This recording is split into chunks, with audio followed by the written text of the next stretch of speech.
The following video demonstrates the PAC communicating with the Cognex over the ModbusTCP protocol.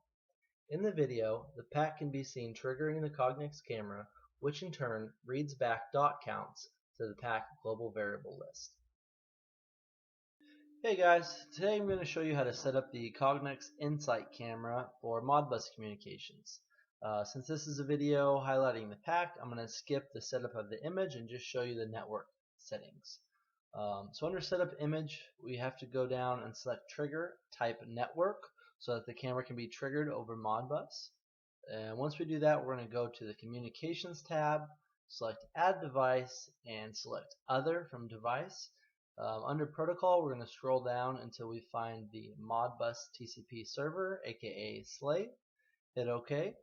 And since we're going to be sending the PAC blob counts, dots that the camera sees, we're going to want to use format output data.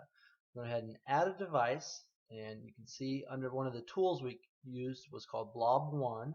So under that, we'll select blob count, hit OK, and once we add it, you can see it's going to be stored at starting address 30,010. So this is where the PAC is going to have to look to find the blob count. So what we've got here is we went to File and created a new project and just selected Empty Project, gave it a name, and we right-clicked on the project and added our device, which is the PAC. Make sure we select the correct version of it and hit Add Device. And what we do from here is go ahead and double-click on the PAC and scan the network and connect to the device. You can see once we hit OK, the light will turn green to show that we're connected. What we're going to do now is go under application and add a global variable list, and here we're going to add a word for blob count to pass the dot information from the camera and a trigger to trigger the camera. Next, we're going to go and select EtherCAT master and make sure the event type is set to cyclic event, and okay, leave it at 2000 microseconds. Next, we're going to go and add the Ethernet device, and to do that, we're going to right-click on the PAC and add Ethernet. Under that, we're going to add a Modbus master, which is the PAC, and below that, we're going to add a Modbus slave, which is the Cognex camera.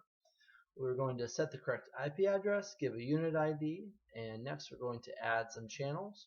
One channel is for an input from the Cognex camera, which will pass us the dot information. And the next is a coil, which we will trigger the camera with. We can see we mapped those global variables we created, one to the word, which is the blob count, and one to the boolean, which is the trigger. And now that we're all mapped, we want to make sure we go online. And once we go online, you can see it's asking us if we want to download. We click yes and wait for it to go online. And once our application is online, we can trigger the boolean to true, and that will enable the camera to start reading.